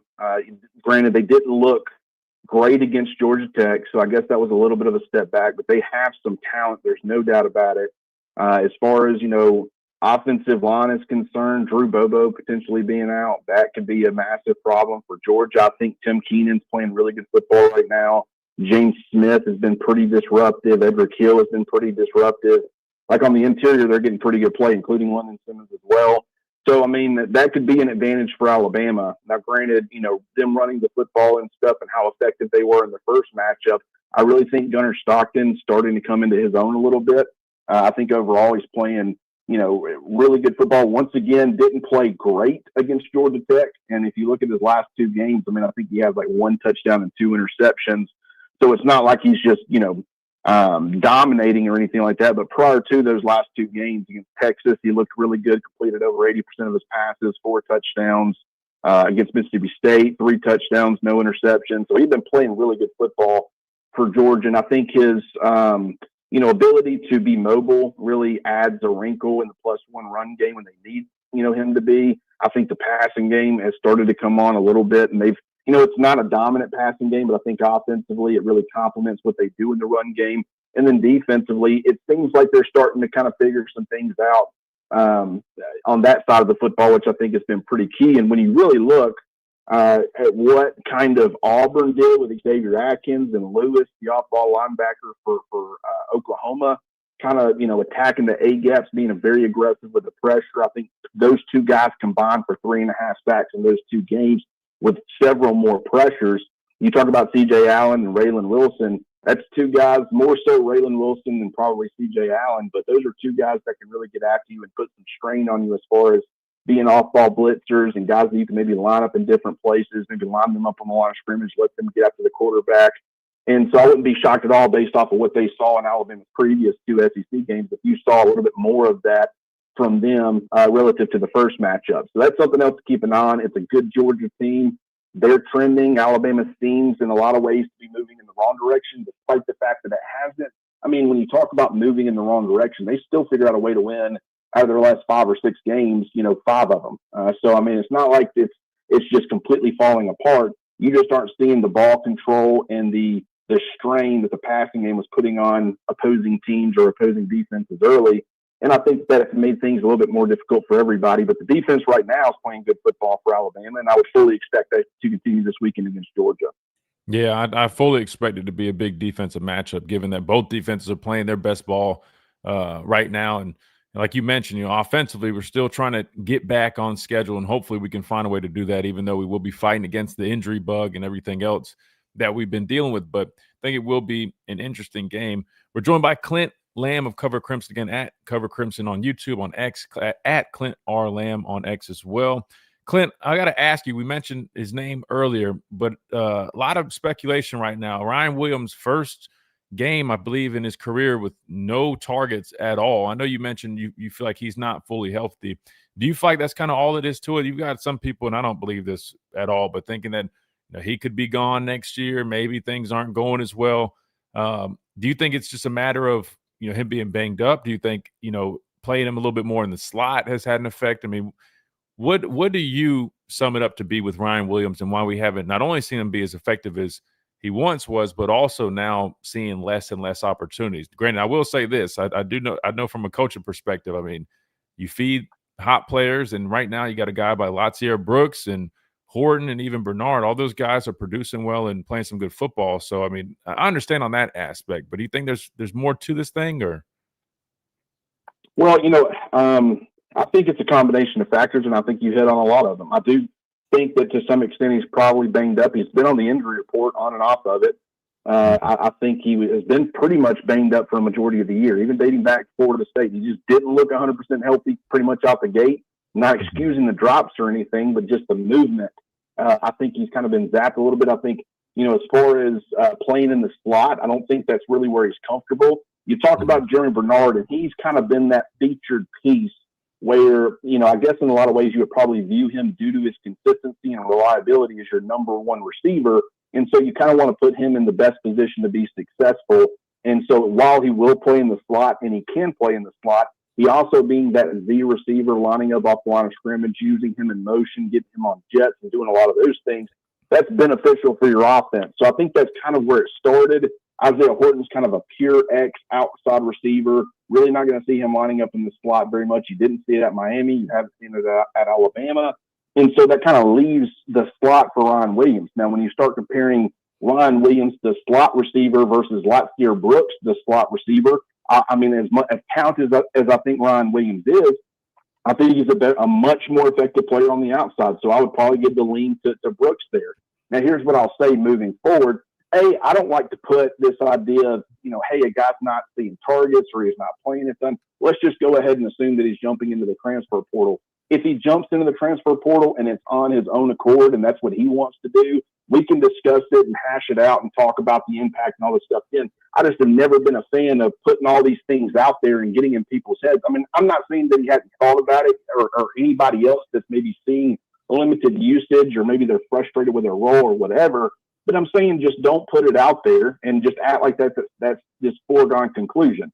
But what I will say is, when you look ahead to 2026, Jerome Bernard is not going to be back next year. So even if Isaiah Horton is back, he can be your X, Ryan can be your Z, and then you could have Lottie Brooks as your slot. And so that would put him back on the outside. You're obviously going to play Ryan Williams at the X as well. I think getting him isolated, is obviously good for him. So I would fully expect next year, if he has been banged up, giving him an off season to get healthy, get things back on track, continue to get bigger and stronger, and then getting him back on the outside. I just see a lot of solutions to what I see as the problems this year, where I'm not overly concerned about it. But the other thing that I'll say about the entire wide receiver room is, if Alabama had like one or maybe two really good wide receivers, you just had Slade Bolden on your show, one of my all-time favorites. Love the Slade chat. But, I think we can all agree, and I'm sure Slade would probably agree too, like you had John Mechie, you had Jameson Williams, and then, Slade was a fine number 3, no doubt about it, but there was probably a little bit of a gap there, right? So right. If that's the way things are structured, you're really going to try to feature those top 2 guys. Well, not only does Alabama not have this significant gap, and you start working the wide receiver 3 and 4 and 5, and there's not really a difference between 5 and 1 or 5 and 2, to be honest with you. So it's like if he was Jeremiah Smith, if he was doing Jeremiah Smith types of things, then Alabama would go out of its way. I don't care who else we got in the room. We're going to make sure he's getting tons of targets and tons of opportunities. But right now, where Ryan has kind of fallen short a little bit, is I still think he's a really good player. He just hadn't taken that next step and become that elite player in college football. And that's why, like, when you compare that to the other guys, there's no real reason to force feed the football to Ryan Williams at this point when you've got those other guys in the room. So, I fully expect Ryan to eventually get things back on track. Drops, he's got to take care of those, but I still believe in the talent overall. I just think it's a kind of a combination of circumstances right now that have contributed. I think you're spot on. And me and my dad used to talk about that. I think what happened, unfortunately, last year, there's so much attention and emphasis on the splash explosive plays. But if you go back and watch the tape, there still was a lot of stuff that he needed to work on and develop, which makes sense. He's so young, and, he's only a true freshman and was young to be a true freshman for that. And I think you're right. He'll get back on track. There's no denying that. He's got the potential. He has to do a few things, and I'm sure getting healthy is one of those. But I fully expect that. It's just like you said, people jump to conclusions. They immediately say, "Oh, well, he's probably leaving," but I don't think so at all. I think it's only a matter of time till things get back rolling for him, and he ends up returning to form and even better than before. So I'm definitely looking forward to that. At that point, real quick, Clint, I appreciate you hanging on with us and hanging out, man. Great stuff as always. I got to get your thoughts. It is Tuesday, meaning the rankings will be coming out tonight. These are not the most important. The final ones are, but I feel like they are pretty important because it kind of sets up for what could be, I guess, a dramatic weekend after conference championship games. A lot of people still wondering, will Alabama, right now, everything's good, right? We're playing the conference championship game, but wondering what happens barring the result, right? Whether you win or lose this game. I know there's been some changes in the odds in Vegas, which makes people believe that we should be in regardless. Is that your understanding? How confident, Clint, are you that Alabama will see themselves in the college football playoffs regardless of the outcome of this championship game this weekend? Well, I'll go ahead and tell you, if they're going to move Alabama ahead of Notre Dame, that's got to happen now. Right. And granted, they'll move Alabama ahead of them if they win this weekend regardless. But I am very much and have been of the belief, it is, even if Notre Dame's sitting at home, it is very difficult. You might not want to drop Alabama, but it would be very difficult to have Alabama jump Notre Dame should Alabama lose a football game. You might not punish them for playing in the SEC championship, but rewarding them simply for playing. I don't know that that's how the committee would view it. So if tonight Alabama ends up being ahead of Notre Dame, which I do think is a slight possibility, then I think Alabama is completely safe. If they remain at number 10, how things are going to work with the two conference champs automatic qualifiers that are going to come in at 11 and 12, it all comes down to BYU. Because if BYU beats Texas Tech, then they've got to come up there too. And Alabama is that next team sitting at number 10 that would automatically drop them out. Now, a lot of people's argument is going to be, well, hang on, why can't you drop Texas Tech out? Well, first of all, I think they're up there. I think the committee has a lot of respect for them. They're currently ranked number 5. And so having them drop from 5 completely out, not only am I not sure the committee would do that, you're saying you can't punish Alabama for losing a conference championship game, and then you're going to punish Texas Tech for losing a conference championship game against a team that they've already beaten once so far this season. It's the exact same situation as Alabama. Now, I would make the argument that the SEC and the Big Ten, those conference championship games should be treated differently. The committee has not made that clarification or that distinction, so the assumption should be, just as it was with SMU last year, even though it's the ACC or the Big 12, you're not going to punish Texas Tech in that instance. So what are you going to do? It's got to be Notre Dame or it's got to be Oklahoma. But if they felt that Alabama should be ahead of them, then they're probably going to do that tonight. And if they do choose to do that, I think Alabama will be in fantastic shape. If they don't, doesn't mean Alabama's out of it, even with a loss. It means you need to be huge Texas Tech fans on Saturday. And the good part about it is they're playing before the SEC championship, so you'll know one way or another. If Alabama's at 10 tonight, you'll know exactly what Alabama needs to do when the SEC championship kicks off. Because if Texas Tech wins, you know you're good. It doesn't matter. But if they lose, if BYU wins, then you know with Alabama being at that 10 spot, you're probably going to have to beat Georgia in order to get in. And at least you know that going into the football game. So it's going to be interesting, but that's definitely something to keep an eye on tonight. Man, it definitely is going to be interesting. Number of bubble teams, man. I feel for them, man. You got a couple teams that have had some good seasons that are right there on the cusp, but it's just not enough, man. I mean, I'm looking at like a Vanderbilt. I know Texas. I respect them for playing Ohio State week 1. If they don't do that, they played a cupcake. They probably would be in the conversation a little bit, but unfortunately, I mean, there's just a number of teams that, unfortunately, I think that what might happen, Clint, is this kind of pushes it to the 16-team playoff because, I mean, we're starting to see, just like everybody thought, and Coach Saban said this, I mean, the 14 wasn't enough, but then we also said, all right, now people are just going to be fighting for 11 and 12, and that's exactly kind of where we're at, and it's probably going to expand, which leads to more money and all that stuff. So it's interesting, but hopefully Alabama falls on the right side of things because you never know with this committee, especially the way they've made some comments earlier on in the year. But running game has been better since they made these comments, so hopefully they're paying attention to that. Hey, Clint, man, I appreciate you for hanging out and joining us like you do on Tuesdays. Hopefully next Tuesday we're talking about a conference championship win and a trip booked to the playoffs. But before we let you go, Clint, make sure you remind everybody, they already know who you are, but where to keep up and read all the good stuff that you're putting out. Yeah, YouTube, Cover Crimson, wherever you listen to your podcast, Apple, Spotify, the Cover Crimson Podcast Network. That podcast network is pretty important. And then also you can find us pretty much on all socials at Cover Crimson. And then also me personally at Clint R. Lamb on Twitter. Once again, Christian, appreciate you having me on. Definitely agree. Hope we're talking an Alabama win come next Tuesday. But either way, we'll be on and we'll be reacting to whatever the news of the day is. That's right. Hopefully it's some good news. That would be much better for both of us. Clint, I appreciate you, brother. Take care, man. Have a great rest of your day. Absolutely. Good talking to you, Christian. Yes, sir. You too, bro. Good deal. You heard the man, Clint Lamb of Cover Crimson, always joining us on Tuesdays. Great stuff, as always, hitting the nail on the head. Always enjoy having him on here, man. Clint, I tell you, best in the business when it comes to breaking things down, man. He's a book of knowledge, so make sure you guys check him out. Like you said, at Cover Crimson on pretty much everything, socials, YouTube, podcast platforms, and at Clint R. Lamb for his personal as well. We got to hit a timeout, catch up on some breaks, so might be a couple minutes. When we come back, we'll keep on rolling. We're going to open it up to you guys on this Talking Tuesday, 205-342-9904. Would love to hear y'all's thoughts on everything we've talked about with Slade, what we talked about with Clint, and more. There's plenty to talk about right here on the Miller's Edge, Tide 100.9, 1230, WTBC.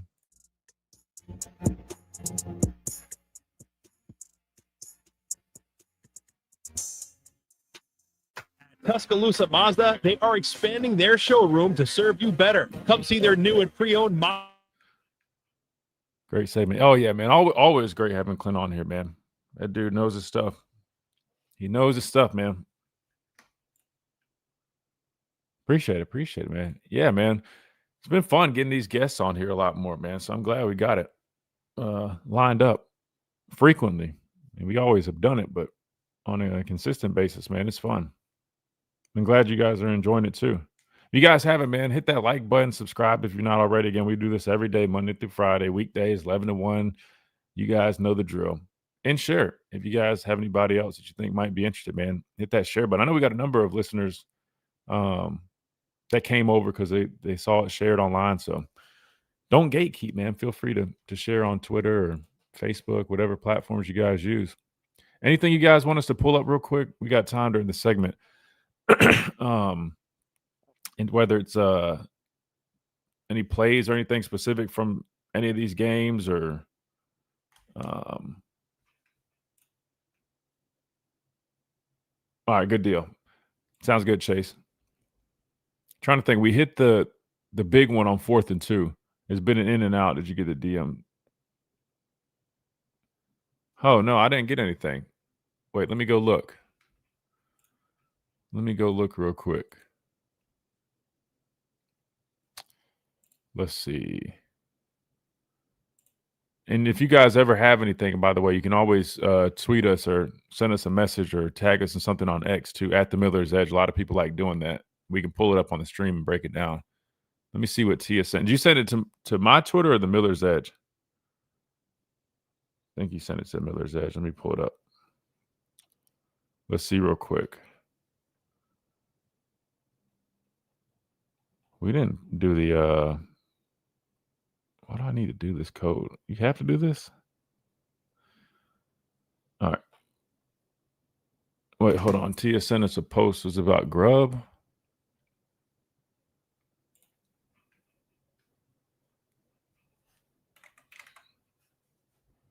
Hold on one second, guys. I'm pulling this up. I'm sorry. This was interesting to watch and listen to. I always wonder why DK was pissed at Grub in that moment.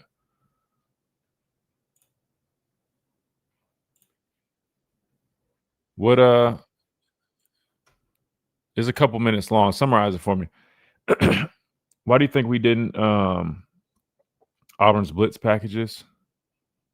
All right, I can try to find some of those. It's hard. The way I got it pulled up right here, I can't skip through it like I normally do, but I'll try to do that for you.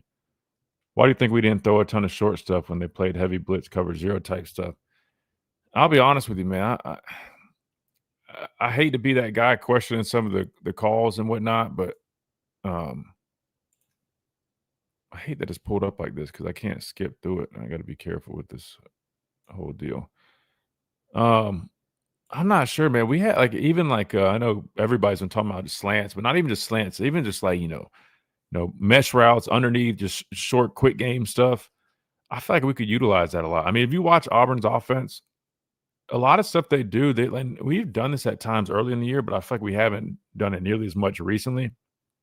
Just short, quick dump offs, right? Just, marching down the field. It's almost like an extension of the running game. I don't know why we've kind of gotten away from a lot of that. You know what I mean? Like, to me, especially talking about coverage zero, like mesh routes are great for stuff like that, right? Because guys are in man, especially if you do some stuff pre-snap, which we like to do. I mean, number one, you're identifying that you're in man coverage. Number two, normally being able to get guys, running across the field, that puts stress on defenders already, right? Like right here. Let me see what they're playing. I don't think that's might be. It looked like man initially, but because that's that linebacker. Wait, is that the defensive end?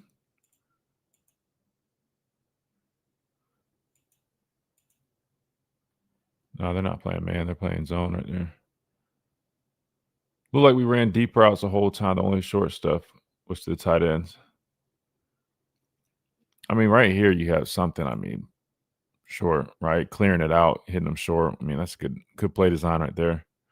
Basically, DK was talking about him telling Grubb that the corners were sitting on routes, and Grubb kept calling short routes. Grubb basically hurt Lockett that season. Like destroyed his numbers. Damn.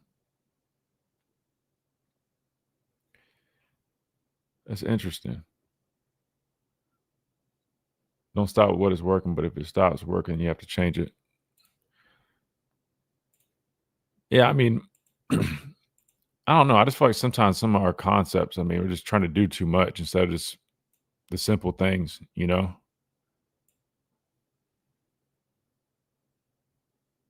Let's see this design. This is that touchdown. Nice play action right here. Which, again, I'll never understand why as a defense, right? We always talk about keys, right? Pre-snap keys.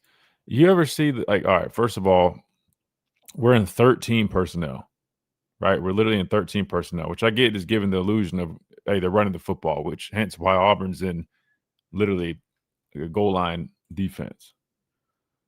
But here's the thing. As a defender, you always have to key guys, right? You're in 13 personnel, which means you got 3 tight ends, 1 running back, right? That's why it's 13. The first number is for the number of backs, second number is for the number of tight ends. So we're in 13 personnel, 1, 2, 3 tight ends, 1 back. That means because you only have 5. That means there's one wide receiver. You see this guy going in motion right here, right? And then getting in the backfield like this. This is a dead giveaway. If you ever see a skill guy in the backfield as a defender, I mean, like if I was a defensive coordinator, I'm screaming, watch one. One is 9 times out of 10 probably getting the football, are going to be involved in the play somehow. I mean, just like anytime you see Jeremy Bernard in the backfield, what ends up happening? He's involved in the play. He might be a decoy. Very seldom, but he might be a decoy. So that's just, I mean, I'll be honest with you. These guys right here, they're so focused, and that's what you want on this play design by Grubb. But as soon as, and if you're reading your keys, I mean, you're seeing this guy literally releasing whoever's responsible for one, which ends up being this guy, bad eyes, terrible eyes. Like, what are you looking at? Like, you see this dude who already caught a touchdown at this point in the game anyway, running by your face. That's terrible defense, terrible technique by this defender. It works out great for us. I mean, I like the play design, right? Getting Horton in the backfield. That's the whole point of the window dress and moving stuff around. If they're a man, it always causes issues, especially when he's lined up in the backfield like that. But that's an example of what we call bad eye discipline. Bad eye discipline. But you're right. You said everybody's open. Yeah, you're right. I mean, these guys are expecting run. I mean, again, you're in 13 personnel, but again, you just got to read your keys, man. I mean, everybody's in pass pro. I mean, he's open. He would have been open, I guess, or he would have been open, whoever this guy ends up deciding to take. They really have technically 3 guys in coverage, 1, 2, and a third. It looks like he might be trying to pop out late. Nope, he's not. So that's bad defense. Really bad defense. They sold out against the run, but still, man, especially in those formations, I'm telling you right now, defensive coordinator cuss that dude. I mean, because anytime we're in those situations, like me playing outside backer at Sam, like we'd have a goal line formation where I was like man on the tight end. And it was tough because it's like on one front, I have to defend the C area. Like I have to take this guy on, like head up. And if he's going to be running, but I have him in man coverage. So it is, I'm not saying it's an easy thing to do always in these short yardage situations, but that's a little bit different. But for me, it was always tough because it's like, man, I got to be aggressive because this guy could be coming to block my ass off and, put me in the back of the end zone, or he could be releasing for a route. So I don't want to lunge, but also have to be firm, right, and playing the run. But that guy wasn't in that spot. He was off the ball. But anyway, good play design, though. Again, I will say this. There's some stuff that Grubb calls like throughout the game, especially like when we're, trying to march down the field or have, we're trying to sustain drives. I feel like we get too cute in those situations. But I will give him this, though. You can count on him to draw some stuff up in these, like, these red zone goal line areas and, must have it situations. He's smart when it comes to that stuff, 100%. But then something like the consistent calls and stuff, it does leave me a little confused at times. And welcome back into this Talking Tuesday. This is the Miller's Edge, Tide 100.9, 1230 WTBC, presented by the Good Feet Store, America's Art Sport Experts. Big thanks to Clint Lamb, who just joined us on the phone lines, as he does every Tuesday at the top of the hour. Again, Clint R. Lamb on X, at Cover Crimson on all platforms, YouTube, podcast platforms where you can find all the good stuff that he's doing. And big shout out to Slade Bolden, who joined us at 11:30 as well. All right, now it's time to go to you guys real quick before we do that. Got to remind you about our friends over at R&R Cigars. Make sure you guys check them out for the best cigar mansion in the Southeast, best humidor in the Southeast, official cigar providers of Alabama football since 2014. Plus, they've got over 160 bourbons for you to try. If you're ever looking for a place to go watch any sports, whether it's football, basketball, baseball, they're always playing them on the TVs there. Go hang out, have a great time. Plus, you can always go to their website and use that code Miller's Edge, rnrcigars.com, for a big discount. Plus, they do free shipping on qualified orders. You can't miss it. 2703 Gary Fitz Street. Plus, don't forget, they're also doing the toy drive now. They were doing the food drive. They concluded that. Now they are doing a toy drive. So if you also want to go donate and help out there, 2703 Gary Fitz Street is where you can find the mansion. Go drop off some toys, help a family out. That is a need this holiday season. If you have that ability, they would love your help as well. So again, that is R&R Cigars. Check them out. And no, by the way, they are using the new official Yay Alabama alcohol beverages for their drinks that they make there. So you can always try that there as well. At R&R Cigars. To the phone lines, you go 205-342-9904. We got Robbie Glenn up first. Robbie, welcome in. Hey, Christian, how you doing, buddy? I'm great, man. How are you? Great.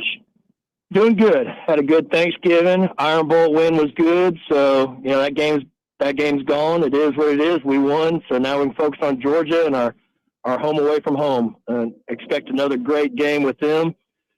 I expect in this game, I don't know what it is about this game every year, but somebody steps up that either hasn't had the best year, whether that's like a Ryan Williams, this is the game he shines, or a younger player that we know is going to be good but hadn't had playing time, like A.K. Deere, one of the other receivers, Daniel Hill. It's someone like that. Just this is the game he shines and comes out and gets us the win with some big catches, big runs, whatever it is.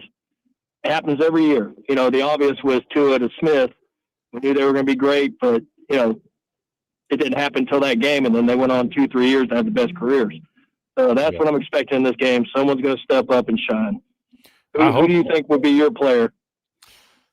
Well, that's an interesting one. Looking at the offense, well, you've got Jan Miller, who's going to be out. You got Cuevas, who's going to be out. So some typical playmakers there. But I think Daniel Hill will be, a big factor in this game. I mean, we got to try to, find a way to keep running the football. I mean, last few weeks, Clint called it. He said, when we play these teams with good fronts and good defenses, we normally step up to the plate. And we saw that against Auburn. We saw a little bit against Oklahoma. So we're trending in the right direction there.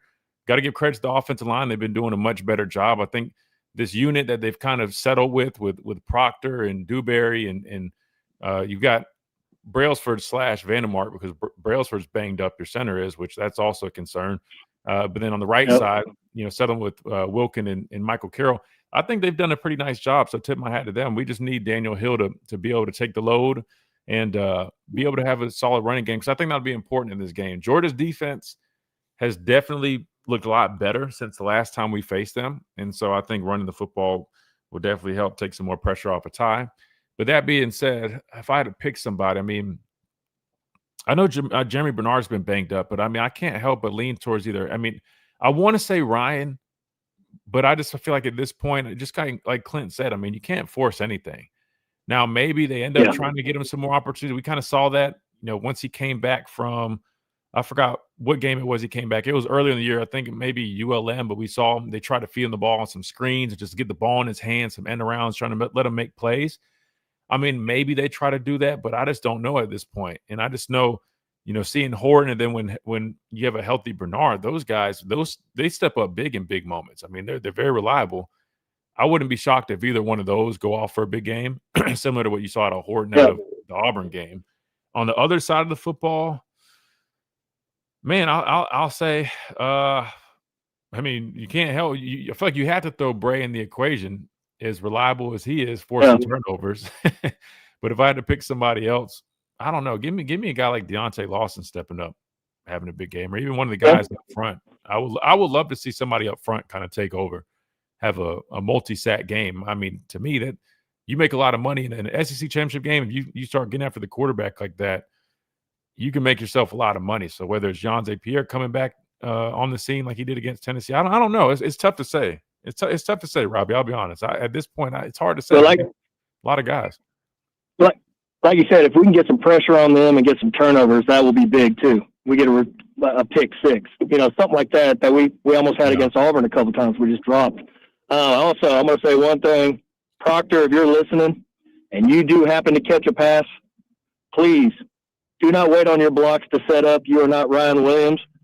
Just catch it and run over everybody in your way.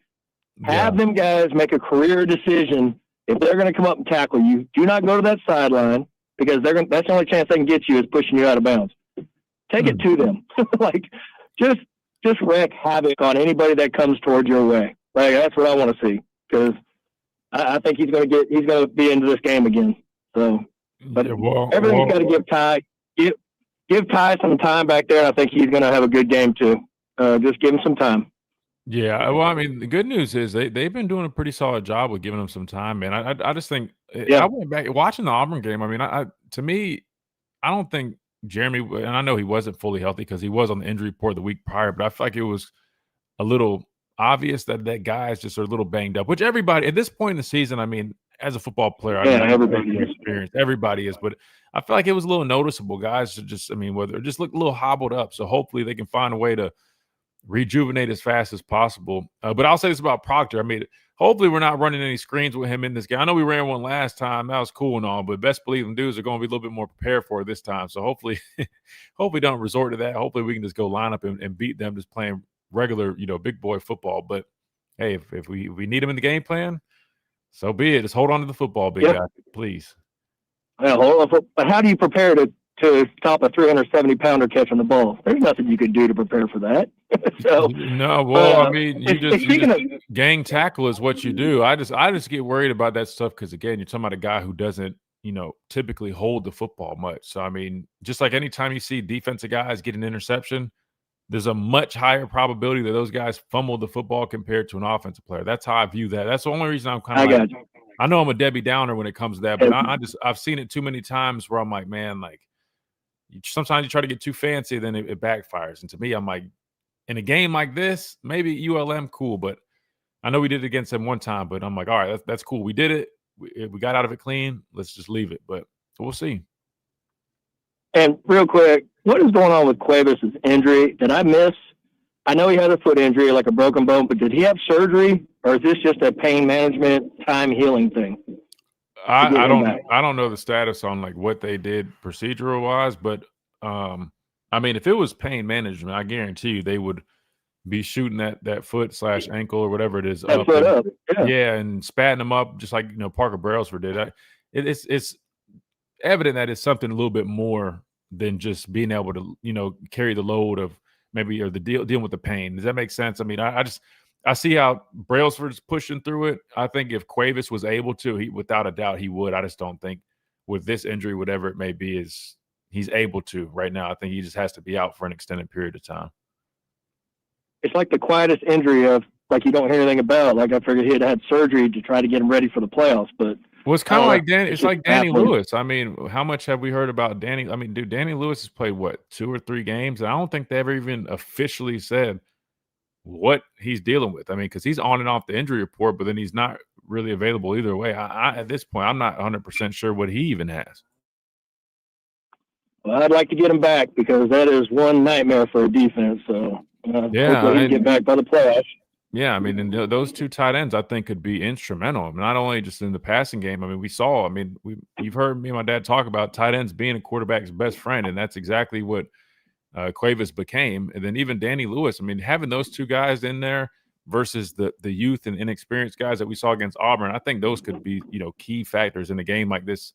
But unfortunately, you just got to play without them. And I mean, Caleb Edwards is a good player. I like him a lot. Pritchett and some of the other guys they played, I think they're just young, still trying to get experience, but still learning. Still learning. I think it'll be okay, but I definitely think it would be a lot better if we did have those guys, especially Cuevas. Well, see, maybe it could be one of them that had the breakout game. Like I said, this game always brings out somebody.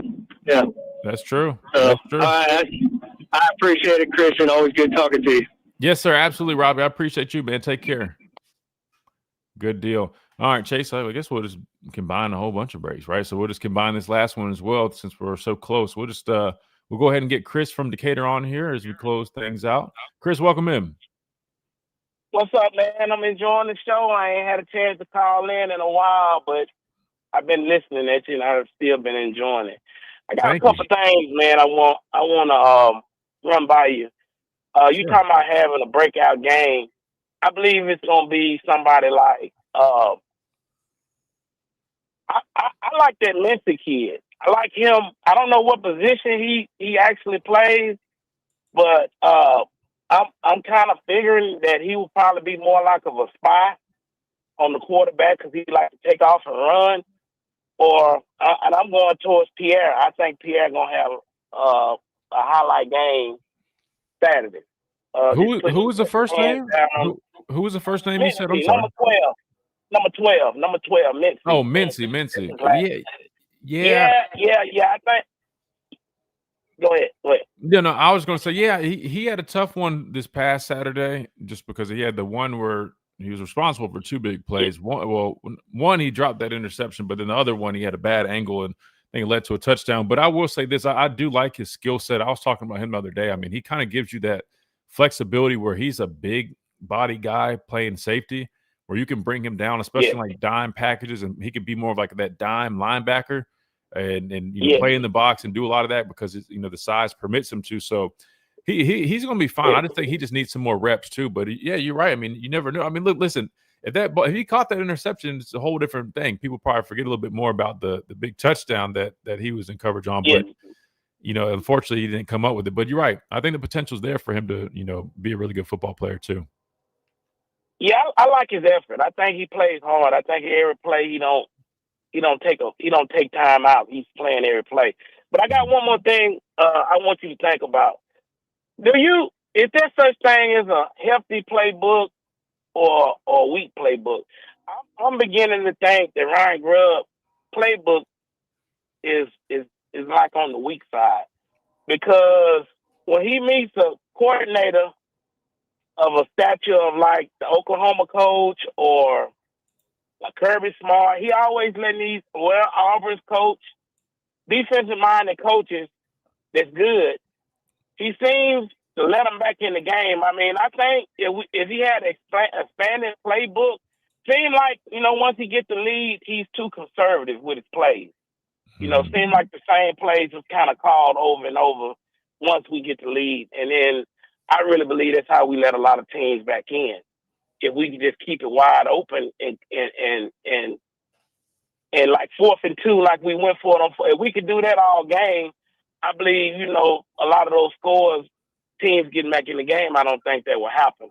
And I'm going to hang up and roll tide, and we'll take it home this weekend. Yes, sir. Chris, I appreciate you, man. Good stuff. Good to hear from you.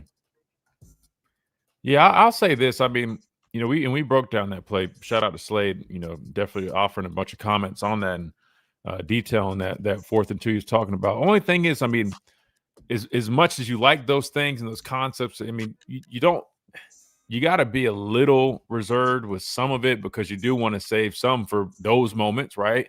When you do have like those, now or never moments. But at the same time, I'm with them. But I would say, in terms of being too conservative, if anything, I think sometimes we try to do like a little bit too much at certain times. You know what I mean? Try to get too fancy sometimes.